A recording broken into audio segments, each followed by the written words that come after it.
Alors bonjour à tous, j'espère que vous allez bien. On se retrouve pour un nouveau tutoriel sur Ionic et sur le design, sur comment donner un style à votre application Ionic. On va voir comment personnaliser tout ça.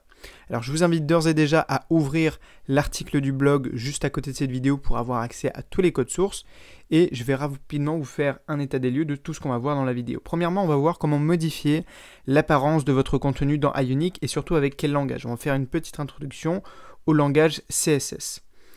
Ensuite, on va voir comment gérer les couleurs dans Ionic. C'est une des fonctionnalités de base que vous devez absolument maîtriser, mais qui, vous allez le voir, est extrêmement simple. Donc on va voir comment récupérer les couleurs par défaut d'Ionic, et également comment en utiliser des couleurs plus personnelles. Ensuite, on va voir comment modifier en direct le style de votre application. C'est une des fonctionnalités qui est présente sur Google Chrome, qui est le navigateur de Google que je vous invite vraiment à télécharger dès maintenant, et on va pouvoir tester tous nos designs en direct, et ça c'est une fonctionnalité qui est extrêmement pratique. Ensuite on va voir comment ajouter par exemple une nouvelle propriété CSS à notre application, et on va faire le test par exemple comme vous le voyez ici avec un fond en dégradé de couleur pour notre page. C'est une propriété qui est facile à ajouter mais qui, vous allez le voir, est extrêmement pratique à mettre en place. Et enfin on va voir comment positionner nos éléments dans nos pages Ionic. Par exemple ici on veut qu'il y ait 2 colonnes et on va le faire avec les flexbox. Donc je vais vous faire une introduction aux flexbox en CSS. Donc voilà, c'est une vidéo qui va être assez dense, un tutoriel qui va être très complet, donc je vous invite vraiment à le faire et à regarder toute la vidéo jusqu'à la fin, parce que vous allez apprendre énormément de choses et qu'à la fin vous serez capable de quasiment tout faire avec vos applications Ionic. Donc je vous souhaite un bon visionnage de cette vidéo. Alors on va commencer par le langage qui nous est utile, qui nous est nécessaire pour modifier l'apparence de nos applications Ionic. Encore une fois, quand on code avec Ionic, on code avec une architecture qui est dite web, c'est-à-dire qu'on utilise les langages web pour créer, pour concevoir notre application. Donc ce que vous voyez ici, c'est du contenu qui est HTML. C'est-à-dire que le contenu, mes icônes, mon texte, mes boîtes, etc., tout ça c'est du contenu qui est HTML. L'élément est du HTML. Par contre, tout ce que vous voyez qui lui donne ce trait, par exemple les couleurs, la taille du texte, la disposition, tout ça, ça va être un style qui est appliqué avec le langage CSS. Donc on va utiliser nous le langage CSS. Alors sur Ionic, on n'utilise pas directement le CSS, mais plutôt le SCSS, qui est, si vous voulez, une autre extension qui reprend les mêmes codes que le CSS. Simplement, le SCSS va vous permettre de gérer par exemple des variables. Par exemple, plutôt que de recopier à chaque fois le même code couleur, eh bien vous allez utiliser une variable pour tout simplement récupérer la même couleur, par exemple si c'est bleu, si c'est rouge, si c'est une couleur par exemple très spécifique à votre application, vous allez pouvoir la déclarer, on va voir ça ensemble dans la prochaine partie, mais vous allez pouvoir la déclarer et la réutiliser dans tous vos fichiers, dans toutes vos applications. Donc concrètement, le CSS ça se présente comment? C'est tout simplement un fichier, par exemple ici SCSS, dans lequel je vais écrire tout un tas de propriétés. Mais en fait, je vais écrire des propriétés que je vais associer par exemple à un élément bien spécifique. Par exemple, ici j'ai mes IonCard. Donc mes IonCard, si je me rends dans mon fichier HTML, voilà, une IonCard, c'est tout ce qu'il y a ici. Voilà. Donc par exemple, ici c'est une boîte. Par exemple, c'est la boîte verte. C'est aussi la boîte bleue. D'accord? Et je vais donner en fait à cette boîte plusieurs attributs. Par exemple, width, c'est pour la largeur. Je vais lui dire, tu vas prendre une largeur de 46% de la largeur totale de l'écran. Et je lui donne également une marge avec l'attribut margin. Je lui donne une marge de 7 pixels tout autour de ma IonCard pour qu'elle soit bien espacée avec les autres. Donc par rapport aux propriétés CSS, il en existe plein, des milliers, voire des millions. Donc je vous mettrai un lien pour que vous ayez vraiment des tutos ou des sites internet qui vont vous expliquer plus en détail toutes les propriétés CSS.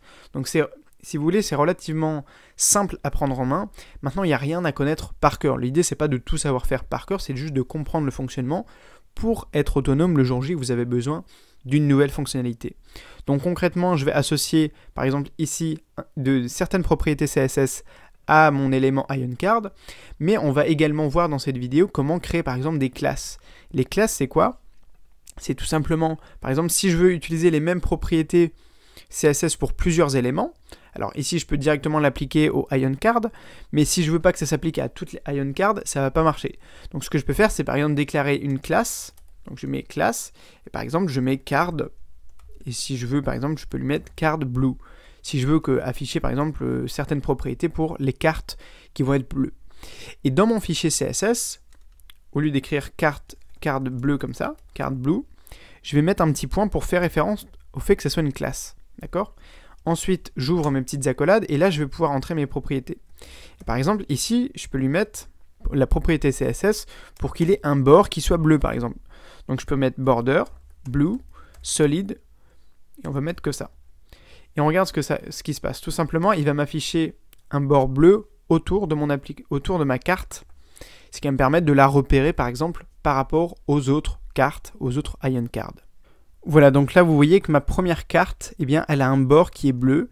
Et ce qu'on peut faire comme expérience, c'est tout simplement venir prendre la classe card blue et l'appliquer, par exemple, à une autre Ion Card, au hasard, par exemple celle-ci, d'enregistrer. Alors, on enregistre avec CTRL-S ou Command-S si vous êtes sur Mac, et on actualise sur notre navigateur, par exemple, avec CTRL-R ou Command-R, ou tout simplement, vous cliquez ici sur la petite flèche pour rafraîchir. Et on regarde ce qui se passe. Et l'utilité de ces classes, c'est ça, c'est de pouvoir appliquer les mêmes propriétés CSS à plusieurs éléments. Concrètement, on ne va pas utiliser d'autres techniques, on va soit déclarer des propriétés CSS directement à des éléments, en partant du principe qu'on va utiliser les mêmes propriétés pour tous les éléments de notre page, d'accord? Ou on va plutôt déclarer des classes, ce qui est relativement facile à faire et très pratique aussi. Donc vous voyez ici, on a deux bords bleus pour les deux cartes où on lui a associé la classe card blue. Donc voilà pour le CSS. Encore une fois, je vais vous proposer des liens qui vont vous permettre d'aller plus loin, de voir plus de propriétés CSS. Il en existe des milliers, vous n'avez pas à les connaître par cœur. Ce qu'il faut par contre, c'est être autonome dans leur mise en pratique et dans leur application sur vos applications Ionic. Voilà, dans cette partie, on va voir les couleurs par défaut d'Ionic. Si vous voulez, Ionic, c'est vraiment un framework, c'est-à-dire un ensemble d'outils informatiques qui vont vous permettre de vous faciliter en fait le travail de développeur. Et là, par exemple, un des outils qu'il propose, c'est des couleurs prédéfinies, qui sont plutôt, je veux dire, pas mal du tout, qui vont vous permettre de donner déjà rapidement un style à votre application. Donc, ce qu'on va faire, c'est qu'on va venir voir où sont stockées, si vous voulez, sur votre application, dans votre application Ionic, où sont stockées ces couleurs-là, comment on peut les utiliser et comment on peut les modifier. Donc ce qu'on va faire, c'est qu'on va déjà repartir un peu de zéro par rapport à cette application-là, pour que vous ayez vraiment, tout simplement, une idée de comment on fait pour construire une application, comment on fait pour la designer en partant de zéro. Donc je viens supprimer tout ça, voilà, pour que ça soit déjà plus clair pour vous, et je vais également supprimer toutes les propriétés CSS. Ok, donc là je viens bien de vider l'application, et ce qu'on va faire, c'est se rendre dans la documentation Ionic pour aller par exemple chercher tout simplement des items, des Ion items, si vous voulez, c'est des petits éléments sous forme de ligne dans lesquels on va pouvoir afficher du texte, des icônes, etc. Donc je viens cliquer, par exemple, je viens copier, si vous voulez, peu importe, on va en prendre un avec un bouton ou avec des icônes. Voilà, par exemple, je viens prendre mon petit item et je viens le copier dans mon fichier HTML, d'accord? Donc là, j'enregistre, j'actualise pour voir ce que ça donne. Là où Ionic va nous pré-mâcher le travail, c'est qu'il suffit d'ajouter l'attribut color, comme je peux le faire ici. Color égale, par exemple, on peut mettre warning. Si je laisse s'actualiser et je regarde ici dans la documentation Ionic, warning, il va me l'afficher en jaune. Ici, donc, on a toutes les couleurs vraiment de base d'Ionic. Donc, la couleur primary, par défaut, ça va être du bleu. Moi, maintenant, je vais vous montrer comment je fais, mais je la modifie pour que ça soit la couleur de mon application. Par exemple, dans mon application actuelle, ça va être du vert. C'est mon application de resize. Donc là, on regarde ce que ça donne quand j'ai tout simplement créé un item et que je lui ai donné l'attribut color égale warning. Il va tout simplement me le colorier, me le coloriser en jaune. Mais plus que de simplement me le coloriser, il va m'adapter mon style en fonction de cette couleur-là. Notamment, il va inverser les couleurs. Par exemple, il va vous proposer le fond en jaune, effectivement, mais également le texte en blanc et les icônes en blanc. Alors que, par défaut, c'est écrit en noir sur un fond blanc. Donc là, si vous voulez, Ionic nous mâche le travail. On peut faire un autre test avec une autre couleur. Donc on peut tester, par exemple, la couleur Danger pour l'afficher en rouge. D'accord? On teste ce que ça donne pour voir ce qu'il nous affiche. Ok, donc là, il nous affiche bien un deuxième Ion item, mais cette fois qui s'affiche en rouge. Mais imaginons que les couleurs par défaut d'Ionic ne vous conviennent pas. Alors, il y a une technique qui est toute simple aussi, qui consiste à créer une autre couleur, mais ce que je fais habituellement aussi, c'est que je vais modifier directement les couleurs originales d'Ionic. Donc ce que vous faites, c'est que vous vous rendez sur le site HTML Color Picker, vous avez le lien dans l'article, et vous venez par exemple sélectionner la couleur de votre choix. On peut prendre par exemple un violet, c'est-à-dire une couleur qui ne va pas être par défaut proposée. On peut prendre du rouge, du orange, peu importe, on va prendre par exemple du orange. Et on va prendre une couleur qui n'est pas proposée par défaut dans Ionic. Donc je viens copier le code hexadécimal de cette couleur. Le code hexadécimal, c'est un code unique qui fait référence à une couleur bien précise. Vous n'avez pas besoin de comprendre exactement comment ça fonctionne. Sachez juste que voilà, en CSS, quand on marque une couleur avec ce code-là, on fait référence à une couleur bien précise. Et ce qu'on va faire maintenant, c'est qu'on va se rendre dans le fichier, dans le dossier thème et dans le fichier variable.s.css. Et c'est dans ce fichier-là que toutes nos couleurs par défaut d'Ionic sont stockées. Donc c'est également dans ce dossier-là, dans ce fichier-là, pardon, qu'on va générer, qu'on peut proposer autant de couleurs qu'on le veut. Donc là, je vais juste vous montrer comment vous pouvez modifier, par exemple, les couleurs par défaut d'Ionic. Donc par exemple, vous pouvez modifier la couleur warning ou la couleur danger. D'accord? Donc ce qu'il faudrait faire plus précisément, c'est modifier précisément toutes les teintes de notre variable. Pour l'instant, on va le faire rapidement, juste pour voir ce que ça donne. Donc là, j'ai vite fait modifier la couleur danger. Et comme j'ai donné à mon ion item l'attribut color égale danger, il devrait me modifier la couleur de mon ion item. En attendant que ça charge, on va examiner un peu le fonctionnement et la déclaration de chacune de nos couleurs.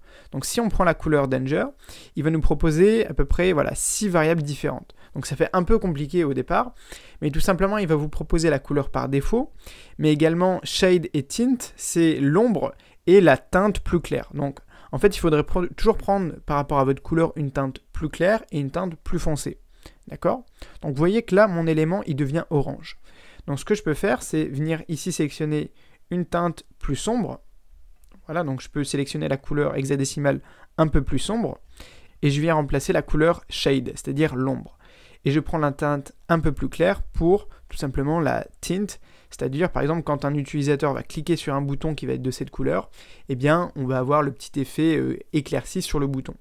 Ça nous permet de faire des effets un peu plus poussés. Donc c'est ce que vous permet de faire les couleurs par défaut gérées par Ionic. Donc vous voyez que c'est relativement simple et que ça nous mâche quand même énormément le travail. Donc ce qu'on va faire maintenant, c'est qu'on va recréer nos Ion Cards, donc nos petites cartes qui contenaient ici, vous le voyez, 2 items à chaque fois, et on va la recréer et donner une couleur différente justement à chaque fois. Donc là, je peux revenir en arrière pour reprendre les couleurs par défaut d'Ionic. On va garder celle de base, c'est pas la peine. Je viens fermer mon fichier variable.scss. Je reprends mon fichier HTML, et ici, je commence à créer mes Ion Cards, d'accord? Donc une card, c'est un élément par défaut d'Ionic qui va nous permettre de contenir tout simplement du contenu. Je viens copier mes petits items dedans, donc par exemple voilà. Alors ici, plutôt qu'une icône d'information, je vais mettre une icône sur le café. Alors pour les icônes d'Ionic, je les trouve à l'adresse ionicons.com. Voilà, je me rends sur le site d'Ionic qui vous permet de gérer et de voir toutes les icônes. Par exemple, j'en veux une sur le café. Voilà, je clique sur l'icône café. Ah d'accord, ça s'écrit café. Ok, comme ça. Voilà, je remplace par le mot café. Ma petite icône, on va la mettre au départ. Voilà, donc là je mets slot égale start, qui indique que je veux qu'elle soit au départ. Et on va créer une autre icône qui s'appelle more, et celle-ci on va la mettre à la fin. Voilà, alors là je vais un peu vite pour cette partie-là, mais c'est parce que c'est pas la partie qui m'intéresse, c'est surtout que je vais vous montrer la partie couleur. Voilà, donc là on va tout simplement mettre le texte et dire que c'est un Ion label, ok? Donc là je supprime tout ça. On laisse s'actualiser et on regarde ce que ça donne. Là, c'était juste histoire de créer une Ion Card avec à l'intérieur 2 Ion items, avec le premier qui contient tout simplement 2 icônes et le deuxième qui contient tout simplement un texte.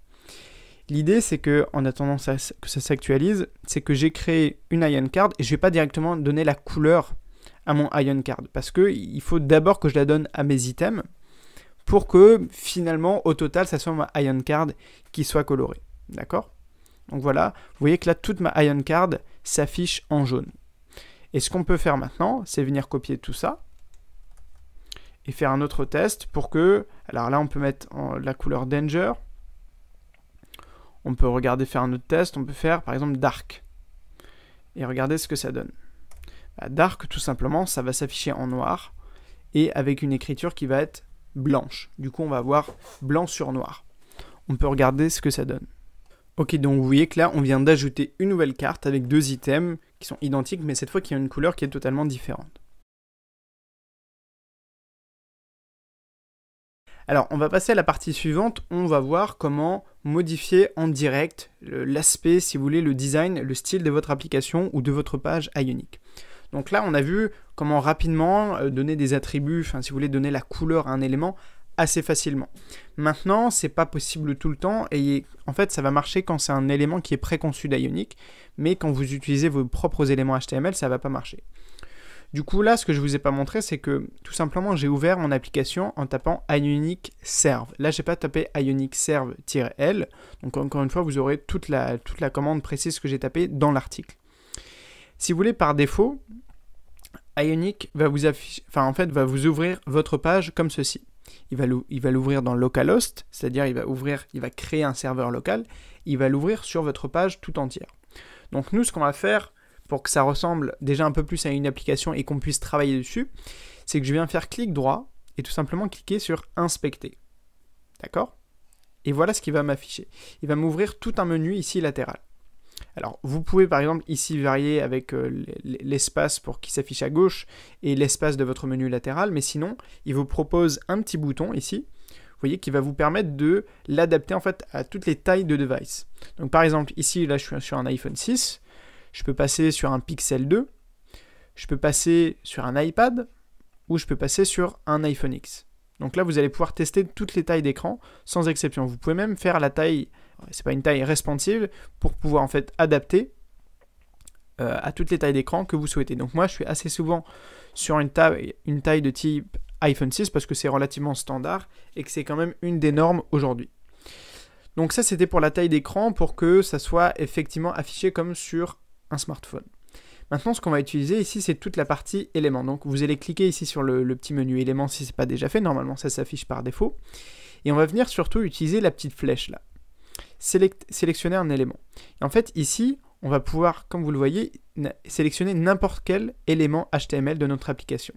Donc, on va faire un exercice simple, c'est qu'on va sélectionner par exemple le menu. Ok, donc ce que je viens faire, c'est que je viens à nouveau, je viens sélectionner avec la petite flèche mon élément en question. Par exemple, ici, je veux modifier l'apparence de mon Ion Header.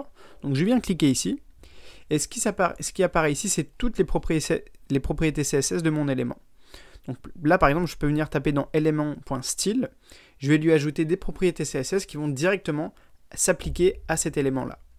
Et donc là, je peux venir, par exemple, taper background color et lui mettre la couleur bleue, par exemple. En fait, je pourrais tester avec toutes les couleurs comme propose Ionic par défaut, et en plus, ça s'affiche automatiquement sur mon écran. Ok? Alors, attention, parce que ce que je suis en train de faire, c'est pas forcément la bonne procédure si vous voulez donner une couleur à votre header. Notamment, il est beaucoup plus intéressant d'utiliser directement l'attribut color et l'ajouter à votre Ion Header. C'est juste pour vous montrer, dans cette vidéo, que vous pouvez en fait modifier l'apparence de votre application directement avec le navigateur Google Chrome et avec toute son interface de développement informatique. Et si par exemple vous voulez modifier encore une fois la couleur, vous pouvez venir cliquer ici sur le petit carré de la couleur et venir tester toutes les autres couleurs qui vous plaisent et vraiment venir tester ici en direct, ça va s'afficher. Donc ça c'est quand même extrêmement pratique et ça marche très bien. On peut aussi lui ajouter d'autres propriétés. Par exemple, je veux que là le texte de mon titre s'affiche en blanc. Eh bien, je peux taper l'attribut color, .white, pour que mon titre s'affiche en blanc.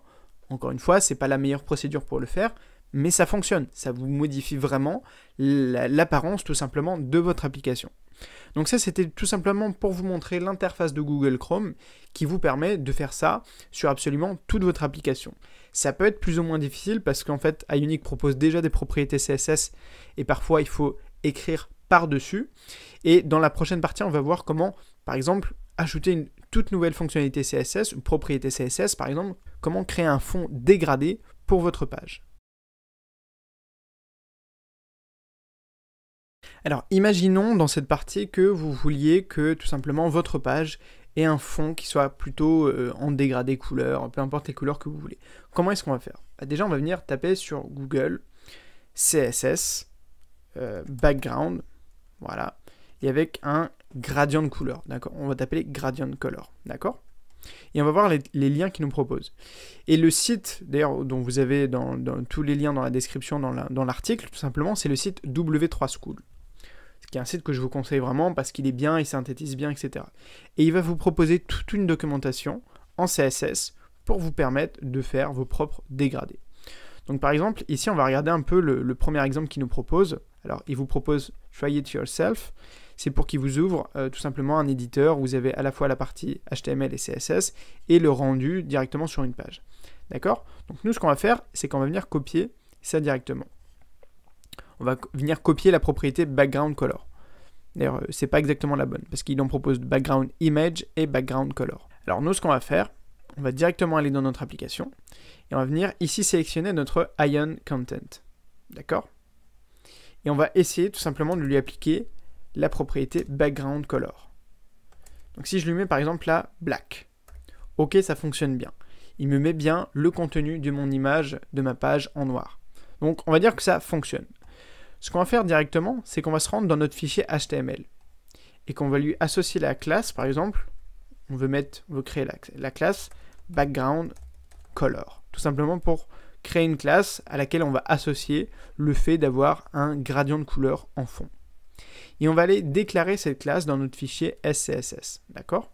Donc je fais le petit point pour faire référence à la classe, je marque le nom de ma classe, un petit espace et ensuite des accolades.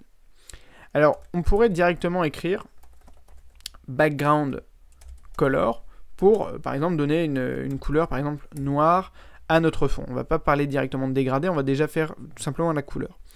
Le problème c'est que pour certains éléments d'Ionic, et c'est là où j'avais besoin aussi de vous l'expliquer, c'est que on ne peut pas parfois utiliser directement la propriété CSS, parce que Ionic propose déjà des propriétés CSS qui sont déjà assez fortes, c'est-à-dire qui vont s'exprimer en premier. Donc ce qu'il faut faire en fait, c'est utiliser la variable qui est utilisée par Ionic pour donner le fond à votre page, et en fait réécrire cette variable. Et donc pour écrire une variable, on va utiliser deux petits traits comme ça, et on va taper tout simplement le nom de la variable qui s'appelle background, on va lui mettre 2 points et ensuite on va lui mettre la nouvelle valeur qu'on veut lui donner. Donc ça, je peux l'enlever et le mettre en commentaire et on regarde ce qui s'affiche dans notre application.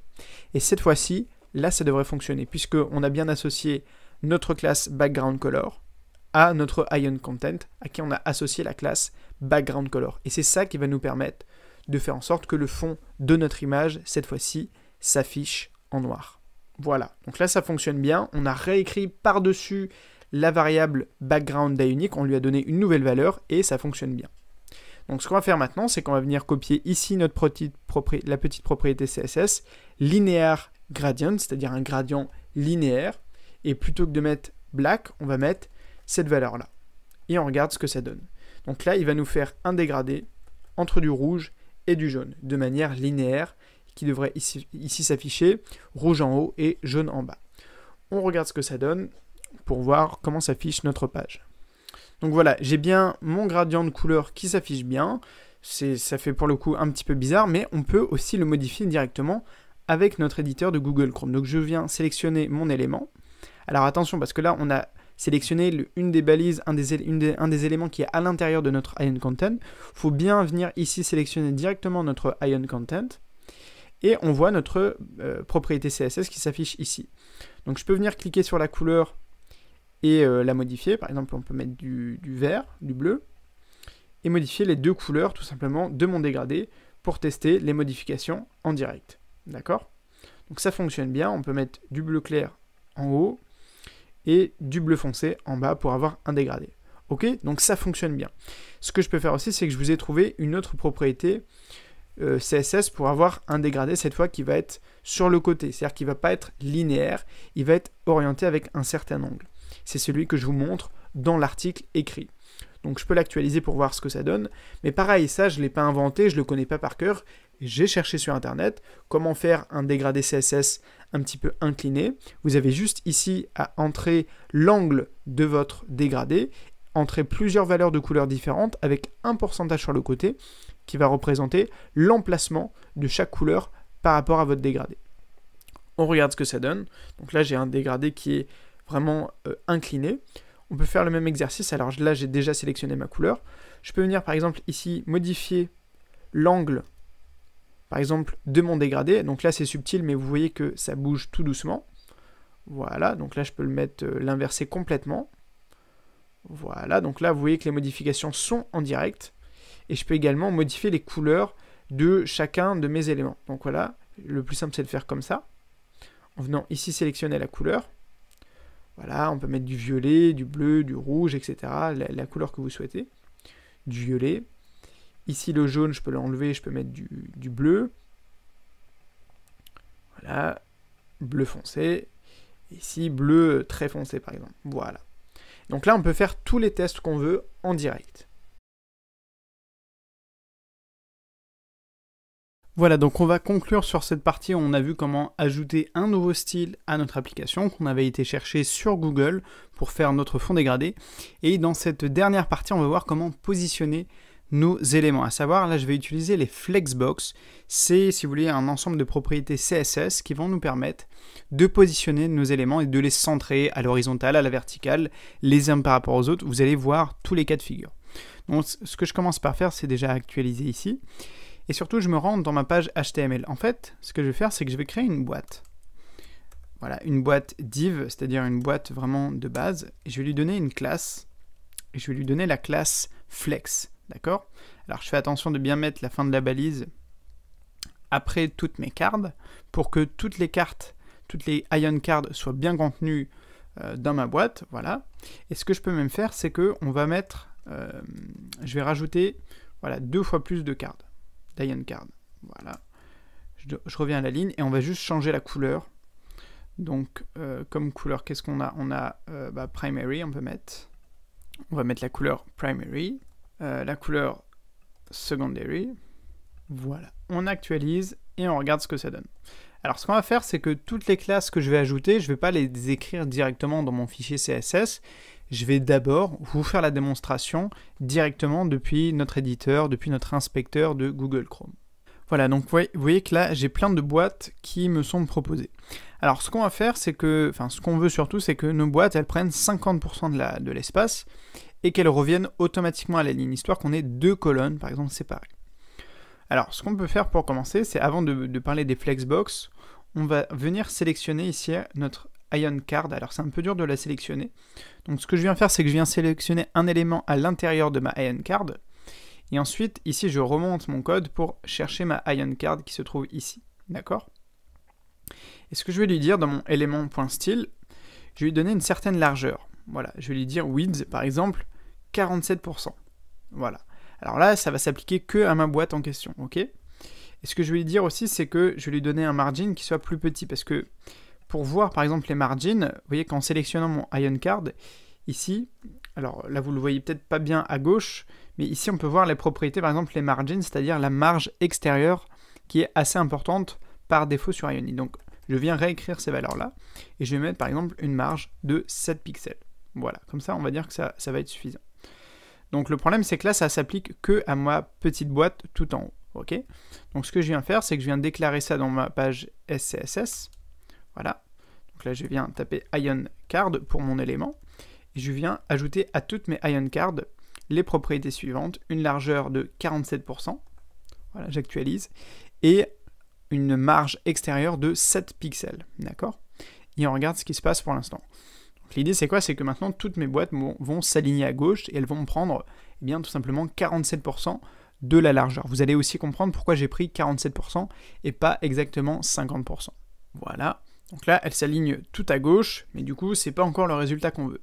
Ce qu'on veut c'est que chacune de ces boîtes finalement elles reviennent à la ligne, elles se mettent là par exemple, et que bah, tout simplement on veut avoir exactement 2 colonnes. Donc ce que je viens faire c'est que je viens ici sélectionner ma boîte que j'ai appelée Flex, d'accord, qui prend en fait tout le contenu de ma page, hein, vous avez compris. Donc là j'ai bien sélectionné la boîte div avec la classe flex, Et là, on va commencer à utiliser les flexbox. Alors, comment on fait pour utiliser une flexbox? Je viens taper ici display, 2 points, et là, il va me proposer flex, d'accord? Alors, le problème, c'est que si je lui dis ça, il va automatiquement aligner tout le contenu qu'il y a à l'intérieur de ma boîte flex à l'horizontale, si je lui dis rien d'autre. Du coup, la deuxième propriété que je vais lui demander, c'est de retourner à la ligne. Donc, je lui dis flex wrap, c'est une propriété qui existe, et je vais lui mettre la valeur wrap. Tout simplement pour qu'il revienne à la ligne. Alors là, si ça ne correspond pas, ça veut dire que ma page, si vous voulez, est trop petite en fait, et que la valeur que j'ai mis à ma largeur, elle est trop importante. Donc il faut que je revienne en arrière, tout simplement, et que je fasse un test, par exemple, avec une de mes boîtes. Alors on va regarder par exemple la première Ion Card, et que par exemple je diminue la largeur. Voilà. Vous voyez que quand je passe à 46%, automatiquement, le retour à la ligne se fait. Alors je peux encore diminuer. Par exemple, on aurait pu faire ça. Et vous voyez que plus je diminue, plus je vais pouvoir faire en sorte d'afficher de boîte. Alors on peut faire plein de tests. Maintenant, je vais revenir à du 46%. Voilà. Et on va faire le test du coup. Voilà. Donc je vais modifier la valeur ici. Je vais passer à 46. Du coup, maintenant que j'ai testé ma valeur flex, ma classe flex, je peux la déclarer. Donc je marque display 2.flex. Et ensuite flex wrap 2.wrap. C'est-à-dire que on lui dit qu'en gros, quand le contenu est trop grand, eh bien, il doit revenir à la ligne. Voilà. Et ensuite, j'actualise et normalement, ça devrait bien afficher le même résultat. L'idée pour vous, c'est qu'en fait, les flexbox, ça peut vous permettre de faire énormément de choses. On va faire d'autres petits tests pour s'amuser, pour vous montrer que là, je les ai alignés sous forme de colonnes, mais que les flexbox, si vous voulez, ça peut me permettre de faire énormément de choses. Je vous ai mis un lien dans l'article qui va vous, voilà, vers des sites internet qui vont vous expliquer toutes les possibilités des flexbox. Ce que je peux faire, par exemple, je reviens sélectionner ma boîte flex, alors qu'elle n'a pas été bien sélectionnée ici. Voilà. Et je lui dis maintenant, je veux que tu prennes une hauteur de 100%. C'est-à-dire que je veux que tu prennes toute la hauteur de ma page. Voilà. Et regardez déjà ce qui commence à se passer. C'est-à-dire que là, il va prendre automatiquement toute la hauteur de ma page. Et du coup, mes boîtes, elles aussi, elles commencent à un peu s'étaler, entre guillemets. Alors, ce qu'on peut faire, par exemple, c'est que si on veut centrer nos boîtes, par exemple, à l'horizontale, ou à la verticale, par exemple, et bien là, on va utiliser une autre propriété. Alors, c'est pas il existe deux, c'est Justify Content et Align Items. Donc, je viens ici cliquer sur Align Items. Voilà. Et là, on regarde tout ce qu'il nous propose. Donc, je peux lui mettre, par exemple, Center. Donc là, il va me centrer tous les éléments. On peut mettre End. On peut mettre Flex Start. On peut mettre Flex End. Donc, tout ça, c'est des propriétés. Donc, moi, par exemple, je vais mettre Center. Voilà. Pour qu'il me centre mes éléments. Le problème, c'est que là, vous voyez que mes cards prennent énormément de place. Et ça, c'est pas normal. Donc, ce qu'on peut venir faire, c'est venir sélectionner mes Ion Cards et regarder un petit peu pourquoi elles prennent autant de place. Alors, ça ne correspond pas à la largeur, ni au margin de notre boîte, c'est plutôt la hauteur. Donc, on peut venir essayer de modifier ici la hauteur de notre boîte pour lui dire, ok, je veux que ma boîte, elle prenne par défaut 100 pixels. Voilà, donc on va juste faire un dernier petit test. Cette fois-ci, on va afficher non pas un écran sur un iPhone 6, mais on va prendre l'écran responsive pour pouvoir tester en fait ce qui se passe lorsqu'on élargit notre taille d'écran. Donc je reviens sélectionner ici par exemple une Ion Card, voilà.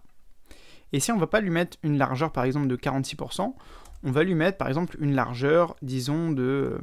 alors on va voir ce que ça donne 100 pixels. Alors on peut mettre 300 pixels, allez 200 pixels. Voilà. Alors je viens étirer ma page là. Et on regarde ce que ça donne, comme je vous l'ai dit, avec le Flex Wrap. Pour vous montrer que là, on lui a dit l'utilité du Flex Wrap, c'est qu'automatiquement, il va repasser à la ligne. D'accord ? Par contre, vous voyez que là, nos éléments ne sont pas centrés. D'accord ? Donc là, il faut revenir dans la boîte Flex pour lui dire, voilà, je l'avais déjà marqué ici, on va utiliser la propriété Justify Content qui va centrer notre contenu ici à l'horizontale. Tandis que le Align Items, il nous centre le contenu à la verticale. D'accord ? Bien que ça soit pas terrible, là, le gros écart qu'il nous propose entre nos différentes Ion Cards. Mais également, si par exemple, là, je lui mets Justify Content, on peut tester toutes les valeurs qu'il nous propose. Alors, il va nous proposer Center, End, Flex End, ça va être pour la fin. Flex Start, c'est pour le centrer vers le début. Il va nous proposer plein de propriétés. Une autre qui est utile, c'est par exemple les Space Around et Space Between, que j'utilise assez souvent. Donc Space Around, elle va faire en sorte qu'il y ait un petit peu d'espace entre chacune de nos boîtes. Et Space Between, elle va faire en sorte qu'il y ait un maximum d'espace entre nos boîtes, et non pas sur les côtés. Vous voyez qu'ici, par rapport au bord, il n'y a plus d'espace. Alors que quand on est à Space Around, il y a un peu d'espace partout. D'accord? Donc je vous invite, en fait, avec les Flexbox, et il faut pratiquer, il faut faire des tests, mais vous pouvez à peu près tout faire. Donc là, je les ai fait, j'ai utilisé les Flexbox avec finalement mes Ion Cards. Vous pouvez le faire avec des images, vous pouvez le faire avec des boutons, avec n'importe quel type de contenu.